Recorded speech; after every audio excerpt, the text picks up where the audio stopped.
Vamos. Entonces, tenemos nosotros aquí una clase,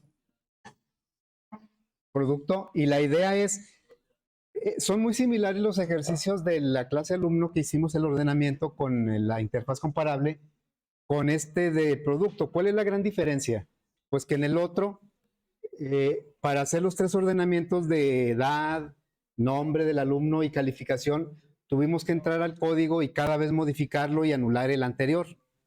Entonces, eso es pues un poquito latoso o un poquito impráctico, tanto para el usuario como para el programador.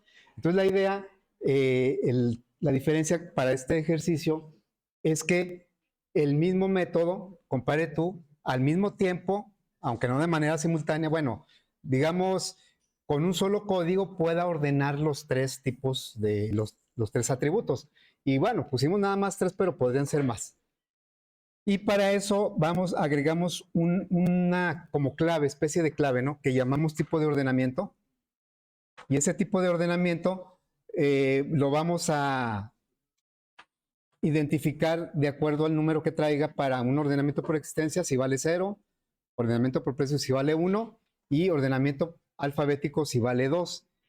Y decíamos, este atributo es especial con respecto a otros a los que hemos usado normalmente por el hecho de que los valores no pueden ser diferentes para cada objeto. No es como el precio, que el precio puede ser igual o diferente porque cada objeto tiene su posición de memoria para el precio, tiene su posición de memoria para la descripción y también para, ¿cuál era el otro? La existencia. Bueno, el tipo de ordenamiento solo debe guardar un valor para todos los objetos de la clase y eso lo representábamos en este diagrama, en ese que está aquí. Decíamos, aquí estamos creando tres objetos de la clase de producto, donde cada objeto tiene su propio espacio para nombre, descripción, existencia y precio. En cambio, para el tipo de ordenamiento, solo requerimos uno porque no puede ser diferente para cada objeto, tiene que ser el mismo. Si aquí vale 1 y le cambio a 2, todos deben saber que es 2. No puede ser individualmente. Por esa razón, el atributo se dice que es de clase, no de objeto. Y para que sea de clase lo declaramos como estático. ¿Sí? Bueno, entonces, adelante. Ya codificamos una parte. Me voy a ir ahora aquí a la aplicación. Vamos a abrirla. Ya habíamos codificado la clase, bueno, no totalmente. La clase producto aquí la tenemos. Ahí estamos indicando los tres atributos normales que no son estáticos. Cuando no son estáticos, quiere decir que cada objeto que se crea va a tener sus propios valores. Y cuando es estático, es un solo valor para todos los objetos. Por eso se accede a través de la clase, no a través de un objeto. Bien, y nos dimos cuenta, jóvenes, nos dimos cuenta acá en los get y set del tipo de ordenamiento, vemos cómo lo puso también static. O sea, el método también va a ser static porque se va a acceder a través de la clase. No necesito crear un objeto para acceder al método. Aquí hay algo interesante, fíjense. Por ejemplo, el método setPrecio o cualquiera de los tres set toma el precio, que es el atributo, y se lo pasa más bien este es el parámetro. El parámetro se lo pasa al atributo. ¿Y qué le pone al atributo? El dis. Le pone el dis. Porque el dis se refiere al objeto actual. Pero ¿qué hace en el tipo de ordenamiento? No le pone dis. ¿Qué le pone? Siempre le ha puesto dis, punto, nombre del atributo igual al parámetro. ¿Por qué aquí no le puso dis? ¿Le puso el nombre de qué? De la clase. ¿Por qué no le puso dis?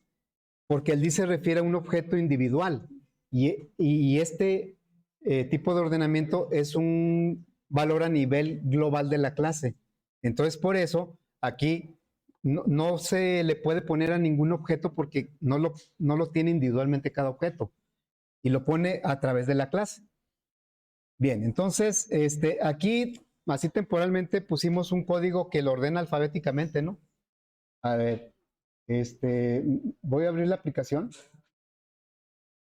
Y generamos por aquí algunos productos, los creamos y mostramos los elementos del arreglo sin ordenar, luego los pasamos a través del método sort de ese arreglo y luego ya lo mostramos ordenado. Pero el método compare tú, pues nada más le pusimos algo para que no marcara error. Y ahorita lo está ordenando de manera alfabética. Luego, si lo ejecuto, vemos que estos datos que están acá, estos que están ahí, están ordenados de manera alfabética. Bien, pero eso es lo interesante de lo que vamos a hacer, ¿verdad? Que sea capaz de ordenar cualquiera de los tres. Lo primero que vamos a hacer es validar el tipo de ordenamiento, porque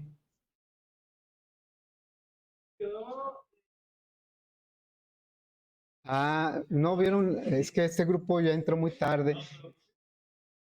No, ¿quién? Pásale. ¿Ya preguntaste con el señor?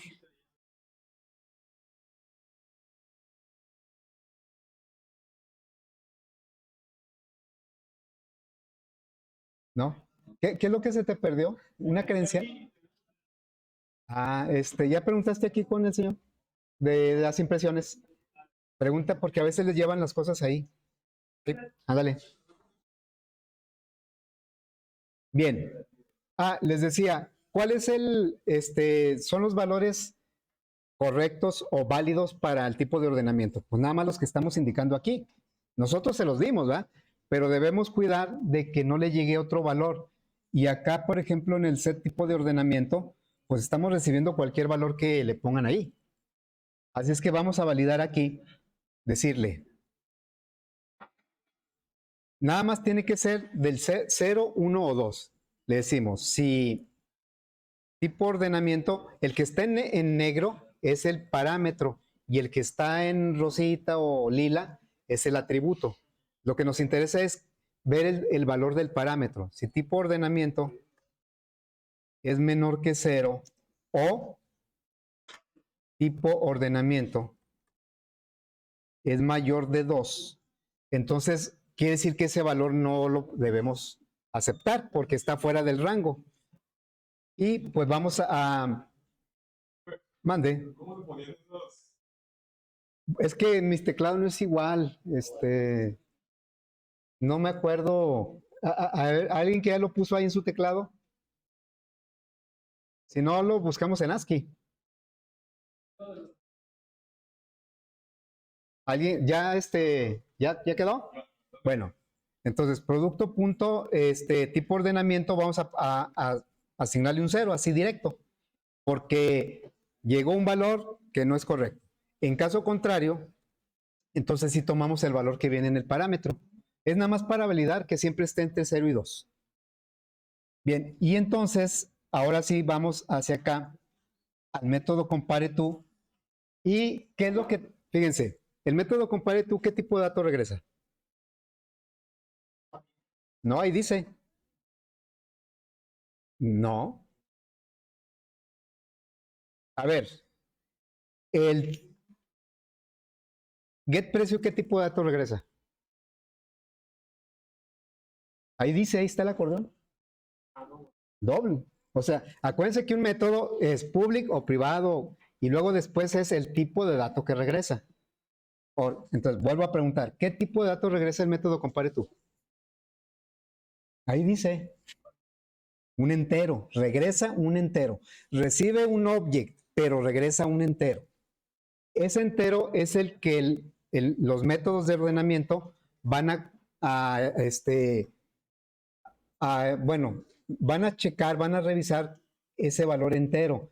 Si el valor entero que regresa es un 0, quiere decir que los dos objetos son iguales, dentro de la lógica que está dentro en el compare tú. Si regresa un negativo, quiere decir que el primer objeto dis es menor que el objeto O. Y si es positivo, quiere decir que dis es mayor que O. Pero al final de cuentas, quien va a decidir ese positivo o negativo es la comparación que nosotros hagamos dentro del método. Pero siempre regresa un entero, siempre. Ok, bueno. Aquí el entero lo regresa el compare tú, ignore case, también lo regresa, y ese entero es el que regresa a su vez el compare-to del producto. Bueno, entonces, ¿cómo le vamos a hacer para...? Esto lo voy a quitar porque nada más fue mientras codificábamos esto. ¿Cómo le vamos a hacer para que en los tres casos pueda regresar un valor adecuado para el ordenamiento?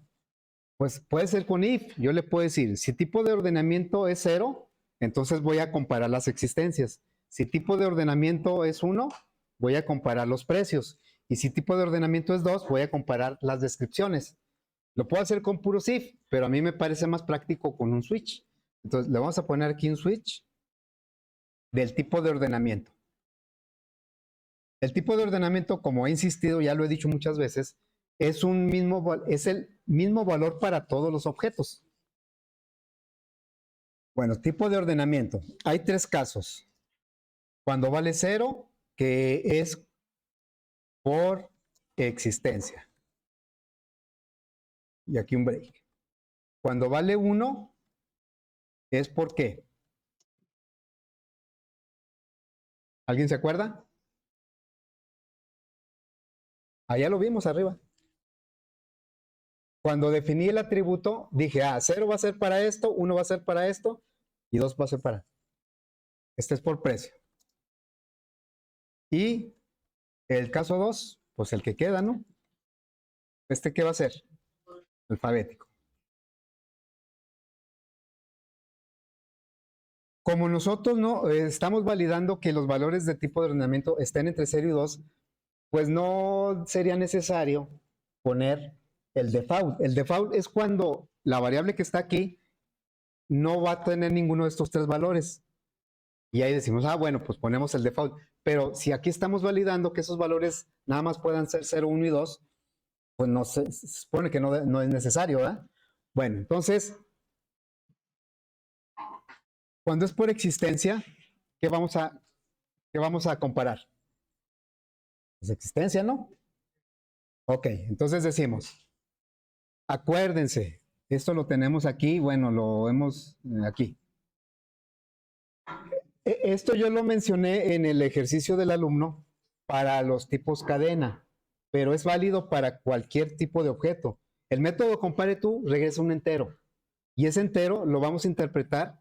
Si regresa un 0, los dos objetos que está comparando son iguales. Si es negativo, es menor el primero que el segundo. Si es positivo, es mayor el primero que el segundo. ¿Sí? Bueno, entonces, eso que lo aplicamos en las cadenas inicialmente porque no habíamos visto la interfaz comparable, pero ya la vimos. Ya vimos que el compare to aplica para cualquier clase, siempre y cuando implemente la interfaz. Entonces, en esta primera opción va a ser por existencia. Vamos a preguntar si existencia, como no le pongo nada, me refiero a this, es igual a la existencia de quién. ¿De quién? A ver, ¿qué objetos estamos comparando aquí en el compare to? Díganme las referencias que estamos comparando. ¿Cuál es el objetivo del compare to?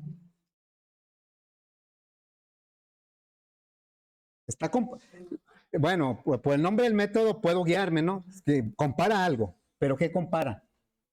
A ver, cuando le ponemos cadena 1 punto compare to cadena 2, está comparando dos cadenas, ¿no?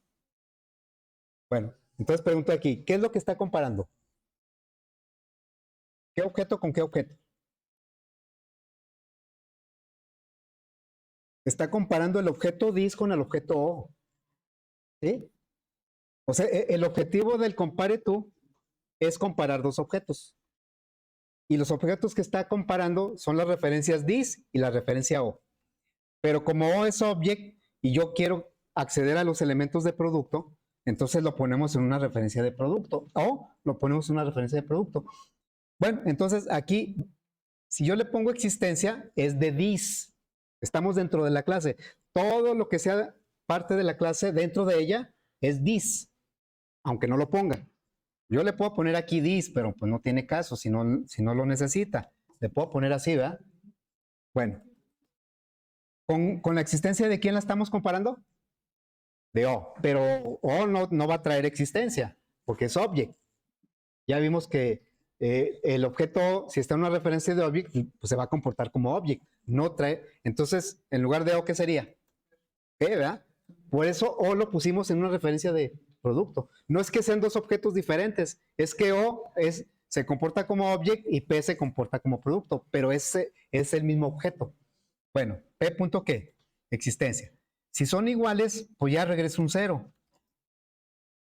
¿Sí? O bueno, como van a ser muchas comparaciones, al final de cuentas tenemos que regresar un valor. Entonces voy a declarar una variable aquí de tipo entero porque lo que tengo que regresar es un entero. Así, in valor. Y entonces le voy a decir aquí, valor es igual a 0. A final de cuentas, cuando termine el switch, yo voy a regresar lo que tenga valor. Return valor. Valor va a traer un 0, un positivo o un negativo. Por eso al método sort de la raíz no le interesa cómo hacen la comparación. Lo único que le interesa es el resultado de la comparación. El entero que le va a regresar. Bueno, ¿qué pasa en caso contrario? O sea, si las existencias son iguales, el valor que se va a regresar es un 0. Si no son iguales, entonces vamos a preguntar cuál es mayor. Existencia es mayor que P punto existencia. Si eso es verdadero, entonces quiere decir que dice es mayor que P en función de la existencia. Entonces le diríamos valor, tenemos que darle un valor positivo. Puede ser cualquiera, aunque sea positivo. En caso contrario, valor que va a ser un valor negativo, cualquiera. ¿Sí? A final de cuentas, va a regresar lo que tenga valor, el dato que tenga valor. Regresaría un 0 y así vamos a hacer en cada caso una comparación con diferentes criterios, pero siempre vamos a depositar en la variable valor lo que queremos que regrese.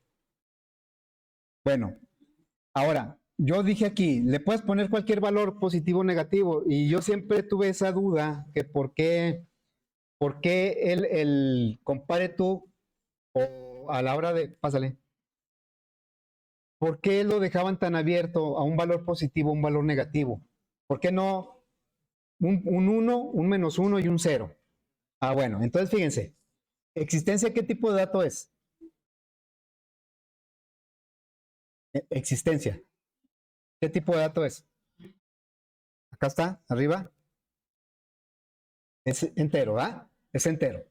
Ok, cuando lo que voy a comparar son enteros, fíjense que todas estas comparaciones las puedo quitar.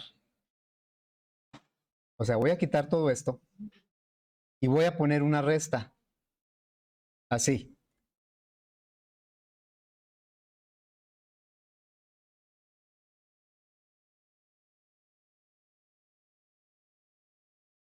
¿Dará el mismo efecto que todos los if que quité? Fíjense, ¿qué pasa si las dos existencias son iguales? ¿Cuánto me va a dar valor? 0. Y está bien, ¿no? ¿Qué pasa si la primera existencia es más grande que la segunda? Va a dar un valor positivo, ¿no? Y está bien, eso es lo que se requiere. ¿Y qué tal si la primera existencia es menor que la segunda? Me va a dar, pero no me interesa qué valor, ¿verdad?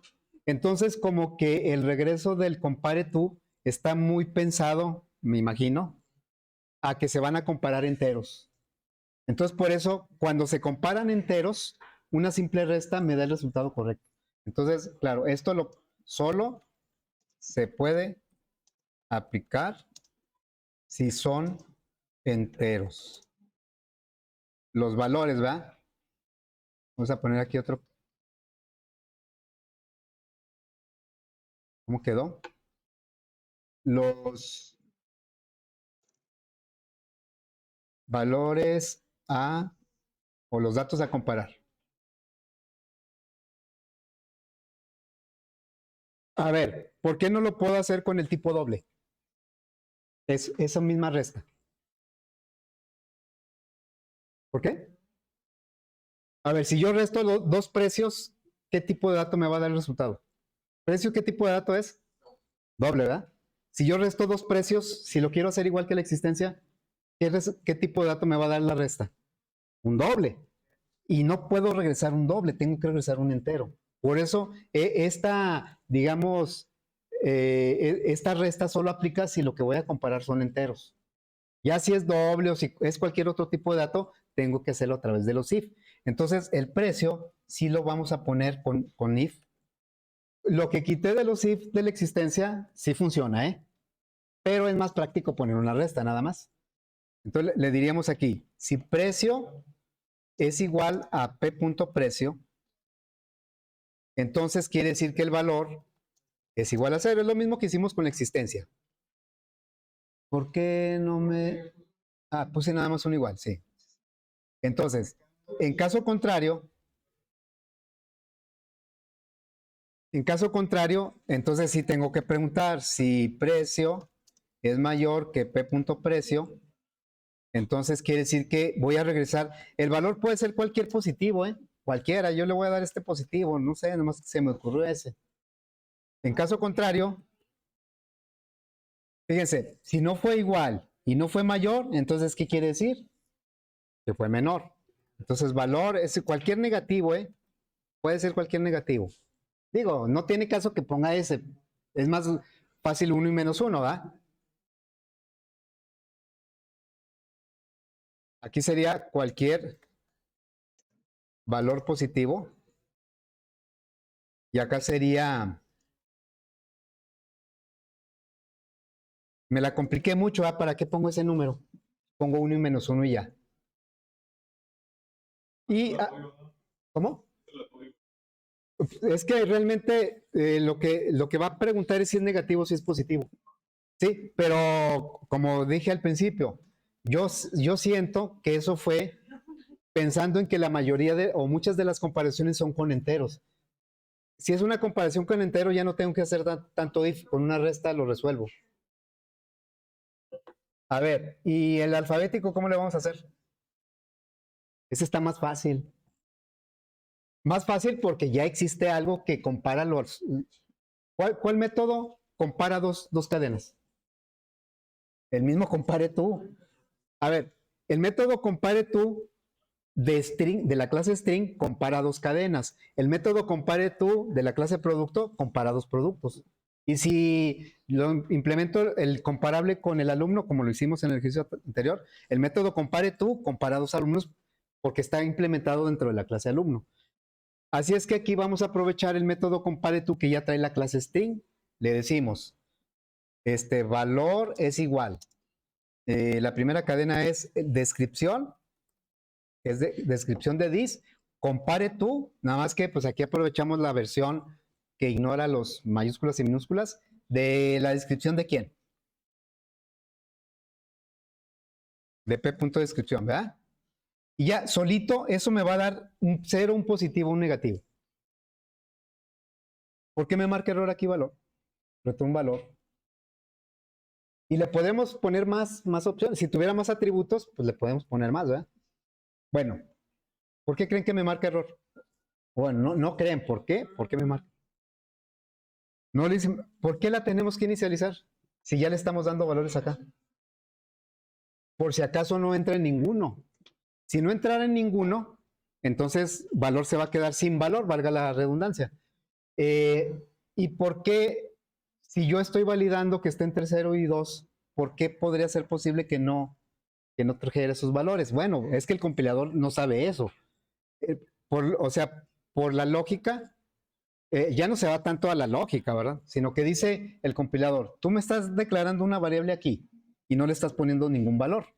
Y luego, acá yo no sé si tenga la lógica así tan exacta que nunca va a tener un valor diferente de estos. ¿Qué tal si tiene un valor diferente? Valor se va a quedar sin ningún dato. Entonces, pues lo podemos resolver de dos maneras. O le ponemos el default aquí y le asignamos un dato a valor, o lo más fácil, le ponemos un dato aquí. Obviamente no le voy a poner algo como esto, ¿verdad? Me haría un harakiri. ¿Por qué no le pongo un dato como ese? ¿Cuáles son los...? Es como decir, no, mira, acá estoy validando que no me den un dato en 3, que no sea entre 0 y 2, y luego acá yo mismo le estoy poniendo un 3. ¿Cuál sería más apropiado? Pues alguno de los tres, 0, 1 o 2, ¿verdad? Cualquiera de los tres, pero no otro. Entonces le voy a poner un 0. Si por alguna razón este switch no cayera en ningún caso, valor se va a quedar en 0 y lo va a ordenar por existencia, ¿no? Bueno, ya tenemos los tres ordenamientos. Ahora nada más falta reflejarlos en la aplicación. Vamos a ver. En la aplicación tenemos aquí varios objetos, pero como vamos a hacer tres ordenamientos y vamos a estar mostrando, mejor voy a agregar un método que muestre el arreglo. Aquí. Estamos en la aplicación, ¿eh? Entonces, voy a agregar un método. Como no voy a crear objetos de la aplicación para mandar llamar el método a través de ese objeto, entonces tiene que ser static.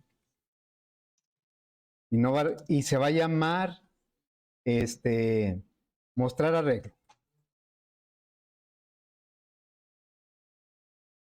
Y ese mostrar arreglo va a recibir dos parámetros. El arreglo, que es de tipo producto,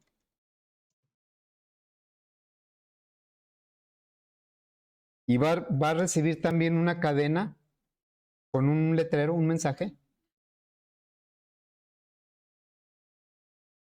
Y bueno, entonces, este mostrar arreglo lo que va a hacer es, primero, el mensaje, le va a dar salida al mensaje.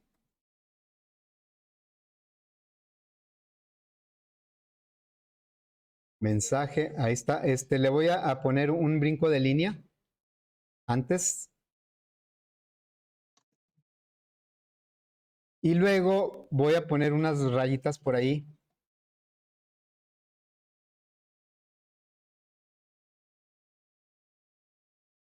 Creo que hasta ahí está bien.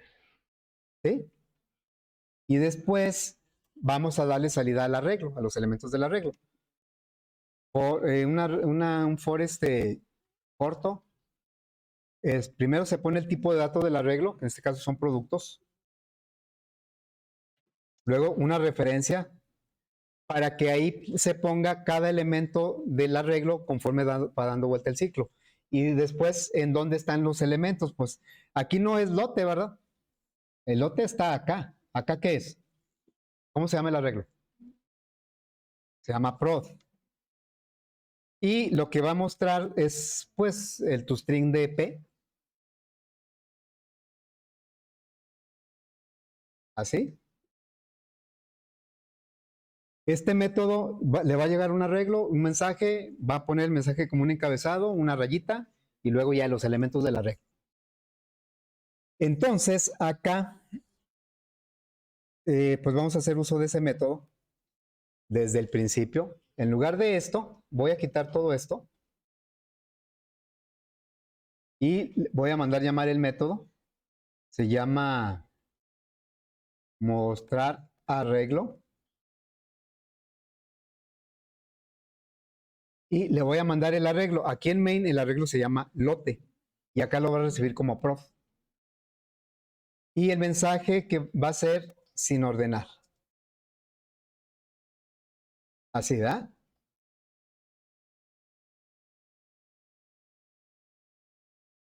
A ver, voy a quitar esto. Estamos mandando llamar el método. Le estamos pasando el arreglo sin ordenar todavía. Por eso el título va sin ordenar. Así es que ahorita lo único que va a hacer es mostrarme los datos tal y como se cargaron al arreglo. Ahí está, sin ordenar, en el mismo orden.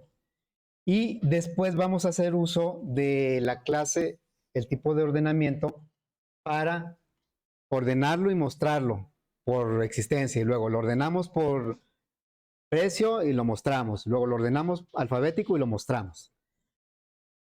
Esto llevado, por ejemplo, a una aplicación visual, pues nada más serían botones diferentes tal vez de los ordenamientos, pero ya no tendría que hacer ordenamientos. Ya los ordenamientos los hace el array sort a través del método compareTo. Bueno, entonces vamos a decirle, ¿cómo le digo que ponga el ordenamiento por existencia? Tipo de ordenamiento debe valer 0, eso lo pusimos acá. Tipo de ordenamiento decimos, cuando valga 0, va a ser por existencia, 1 por precio y 2 alfabético. Y claro que eso debe corresponder a cómo lo estamos manejando en el método. Bien, entonces le decimos, ¿Cómo le vamos a cambiar o asignar el tipo de ordenamiento? No va a ser a través de un objeto, va a ser a través de la clase. Tipo de ordenamiento es un atributo de clase, es static. Entonces le decimos producto, punto, y ahí está el método tipo de ordenamiento. Vamos a ponerle un set, un 0. Y ahora sí le vamos a decir mostrar arreglo. Y le pasamos el lote, que es el mismo arreglo, y el mensaje va a ser ordenado por existencia. Si se fijan que ya no nos hemos metido a un código que tengamos que hacer el ordenamiento como la burbuja.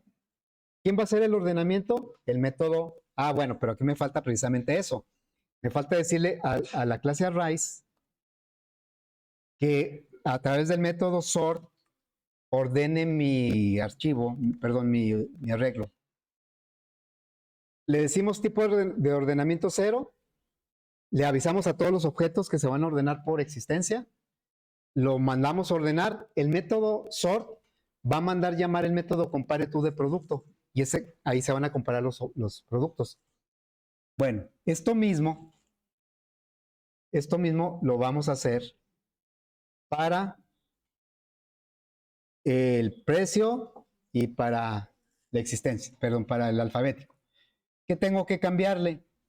El tipo de ordenamiento. Ahora va a ser ¿por qué? Por precio.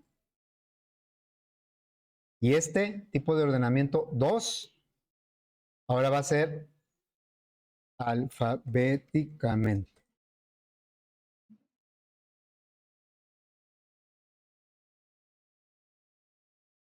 Ordenado alfabéticamente. Ya no tengo que meterme al método compareTo, ya el método en base a lo que valga tipo de ordenamiento va a saber qué comparación tiene que realizar. Entonces, lo ejecutamos y debemos ver aquí 4 veces el objeto, digo el arreglo. Miren, la primera vez está sin ordenar. Vamos a ver los productos, ¿sí? Tal y como se pusieron en el arreglo. Y luego ahora va a ser ordenado por existencia. Vemos que la laptop es la que tiene menos existencia. La que tiene más existencia es del ratón. Y luego va a estar ordenado por precio. Ahí está, ahora del menor precio al mayor precio. El que tiene, fíjense, este mouse ha de ser de oro, no sé qué. Ah, no, este es más barato, ¿eh? Y bueno, la tele es la más cara. Y luego acá viene ordenado por qué? Alfabéticamente. Ya están los ordenamientos, ¿sí? Claro, esto sería interesante hacerlo en visual, pero pues nos tardaremos un buen ratito y luego no le avanzamos. Nada más, el usuario dice, oye, quiero ordenar que el precio quede ordenado, pero del mayor al menor. O sea, quiero un ordenamiento descendente del precio. Los demás están bien, pero el precio lo quiero al revés. ¿Cómo le hacemos? Eso lo tengo que ver en la clase producto, en el método compareTo. ¿Cómo le hacemos? Y sirve de que le ponemos un valor ya más, pues más decente, ¿no? ¿Cómo le hago para que lo ordene al revés? Si es 0, pues no hay nada que hacer. Cuando el valor que regresa el compareTo es un 0, el método de ordenamiento no hace nada, lo deja igual porque son iguales. Entonces, lo único que vamos a hacer aquí es cambiarle el mayor que, le vamos a poner menor que. Y aquí, bueno, así le dejamos. Debe cambiar que el ordenamiento por precio sea descendente, no ascendente. Vamos a ver. El por existencia sigue quedando de la menor a la mayor existencia, pero el precio ahora debe estar ordenado del más caro al más barato. ¿Sí? Ahí está ordenado. Y bueno, el alfabético pues queda igual. Bien. Podríamos pues hacer más cosas ahí, más variantes. Podemos hacer muchas combinaciones para ordenamiento y vean cómo ni siquiera nos metemos a un método de ordenamiento. Aprovechamos el sort que trae Java. Lo único que le variamos son las comparaciones que hacemos en el método compareTo. Pero bueno, ahí ahí lo vamos a dejar. ¿Dudas, preguntas? Este. A ver, ahí se va a ver casi todo.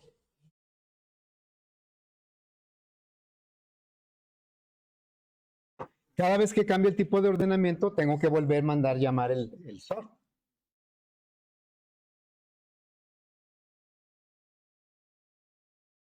Bien, ¿ya quedó? Miren, el proyecto 3, por ahí ya inclusive algunos me han comentado de que les preguntan a compañeros de otros semestres, ¿verdad? El proyecto 3 se va a tratar de que hagan dibujos, ¿sí? Pero aplicando herencia y polimorfismo que los hagan moverse, esos objetos, esos dibujos. Entonces, ahorita, aunque queda poquito tiempo, pero por lo menos vamos a empezar pues ahí a ver lo súper básico de cómo hacer dibujos, ¿sí? Bueno, voy a poner un documento que luego les voy a compartir. Este documento, ¿sí? Diseñar una aplicación Java en modo visual para dibujar diversas figuras elementales. Realmente no vamos a hacer este ejercicio. El que vamos a hacer es uno que viene aquí, que dice desarrollar una aplicación para hacer y mover un dibujo. Pero bueno, para poder hacer esto necesitamos ver lo básico. En realidad, todo lo que vamos a hacer es básico, pero más básico es conocer cómo empezamos a hacer los dibujos. Bien, entonces me voy a regresar al documento.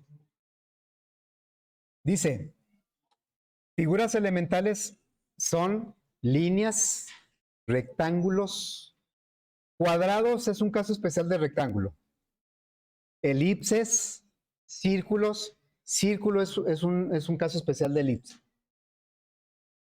¿Cómo lo vamos a hacer? A través de una clase abstracta que se llama Graphics. Es una clase de Java.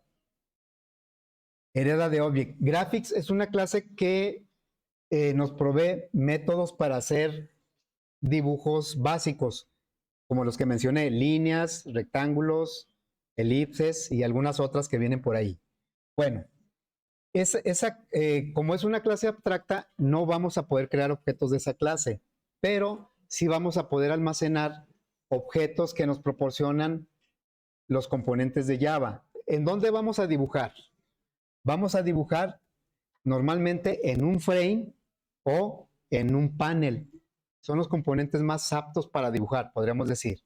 Bueno, entonces, hay un método, ¿se acuerdan cuando queremos modificar los renglones o las columnas de un JTable? Que lo tenemos que hacer a través de un modelo. Y para eso utilizamos un método que se llama getModel. ¿Sí? Bueno, de manera similar, vamos a utilizar un método que se llama getGraphics.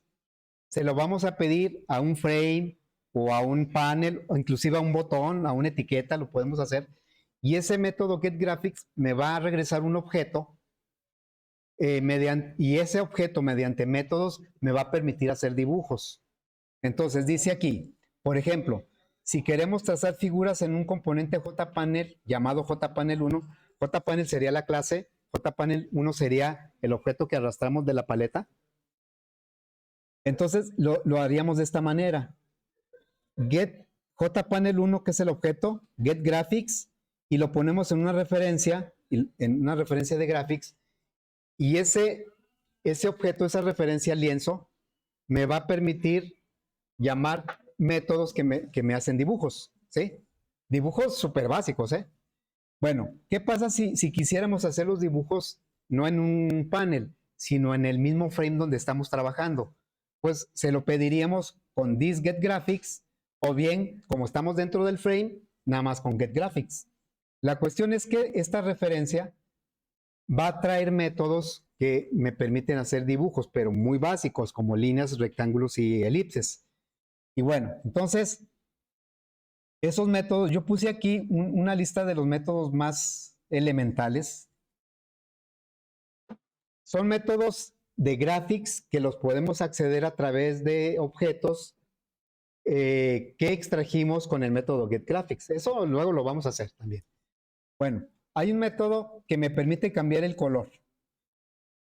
Todo lo que yo dibuje va a ser en el color que está vigente. Si quiero cambiar el color, necesito hacerlo con el método setColor. Le paso un color. Si quiero dibujar fuentes, o sea, cadenas, es a través, a través de la fuente actual. Si yo quiero cambiar la fuente, lo tengo que hacer a través de un método setFont. Y luego viene una serie de métodos que dibujan. ¿Qué hace este método? Dibuja una línea. ¿Qué tengo que pasarle a esa línea? 4 parámetros. Como si estuviéramos en el plano cartesiano. ¿Qué le vamos a pasar? Coordenada X y Y del primer punto, coordenada X y Y del segundo punto, que son de tipo entero. Aquí vienen los parámetros. Si quiero dibujar un rectángulo, hay un método que se llama drawRect. Y ahí, ¿cómo voy a dibujar el rectángulo? Le paso los vértices de la esquina superior izquierda. Imagínense que quiero dibujar este rectángulo. Le paso los vértices las coordenadas de este vértice y luego el ancho y el alto del rectángulo. Ese es lo que hace drawRect. Si en lugar de dibujar el puro rectángulo quiero rellenarlo, o sea, dibujar el rectángulo pero relleno, entonces utilizo el método que se llama fillRect. Fill quiere decir rellenar, ¿no? Y también le paso las coordenadas del vértice superior izquierdo y el ancho y el alto. Esas coordenadas y ese ancho y alto, ¿en qué unidades están? Están en píxeles. Si quiero dibujar un elipse, es con el método drawOval. Imagínense que quiero dibujar un elipse aquí dentro de este rectángulo. Le tengo que pasar las coordenadas del vértice superior izquierdo y el ancho y el alto de la elipse. Si quiero dibujar una elipse rellena, en lugar de drawOval, utilizo el método fillOval. Y luego, si quiero borrar un rectángulo, es muy similar a dibujar un rectángulo, borrarlo. O quiero dibujar una cadena de caracteres, le paso la cadena y luego en qué posición va a empezar, en qué coordenadas va a empezar. Bien, hay más métodos, ¿verdad? Estos son los básicos. Esos parámetros que habla todos los métodos, como les preguntaba o les comentaba ahorita, ¿qué tipo de unidades son? ¿Centímetros, pulgadas o qué son? No, son píxeles. Entonces, bueno, aquí dice que si quiero dibujar un cuadrado, utilizo el método drawRect, que dibuja un rectángulo, nomás le paso el mismo ancho y alto, ¿no? Y si quiero dibujar un círculo, utilizo el método drawOval y le paso el mismo ancho que alto. Todo eso lo vamos a hacer con un ejercicio. Bien, dice, las unidades de todos los parámetros que impliquen coordenadas o dimensiones son en píxeles. Y los píxeles, pues ya sabemos que están en proporción al dispositivo en donde se va a dibujar. Si la pantalla de la laptop o del celular o una pantalla más grande. Bueno, dice, supongamos que vamos a dibujar en un frame que tiene 420 píxeles de ancho y 300 píxeles de alto. ¿Cómo serían las coordenadas de los vértices de ese frame? Aquí lo tenemos. Este es un frame, ¿sí? Vamos a suponer que tiene 420 píxeles de ancho. Eso lo podemos nosotros definir moviéndole aquí con la flechita, ¿verdad? Movemos el tamaño del frame, eso lo hacemos mucho. Bueno, entonces, ¿cuáles son las coordenadas? Este punto tiene como coordenadas 420 en X y 0 en Y. Eso está bien. Pero, por ejemplo, en X no ha avanzado nada, por eso dice X0. Pero ¿por qué la coordenada es 300 y no menos 300? Si nosotros estamos muy acostumbrados al eje de coordenadas, ¿no? Y la Y hacia abajo, ¿cómo avanza? Negativo, ¿no? Y la Y positivo, ¿para dónde es? Para arriba, ¿sí? Bueno, aquí es al revés. Aquí la Y avanza hacia abajo y es negativo hacia arriba. La X sí avanza como lo hacen los ejes de coordenadas. Avanza a la derecha y retrocede hacia la izquierda. Entonces hay que tener cuidado con eso. Por lo tanto, este punto que estamos viendo aquí, ¿qué coordenadas tiene? En X, 420 y en Y, 300. Eso lo tenemos que considerar a la hora de hacer los dibujos. Ya ahorita pues no hay tiempo de hacer ningún dibujo, pero mañana vamos a empezar a hacer uno, ¿sí? Y eso es lo único que nos falta para ya poderles poner el proyecto 3. Eso será mañana. Luego les comparto ese documento, ¿eh? A ver. Llegaste tarde, ¿va? O llegas tarde. ¿Eh? Mañana.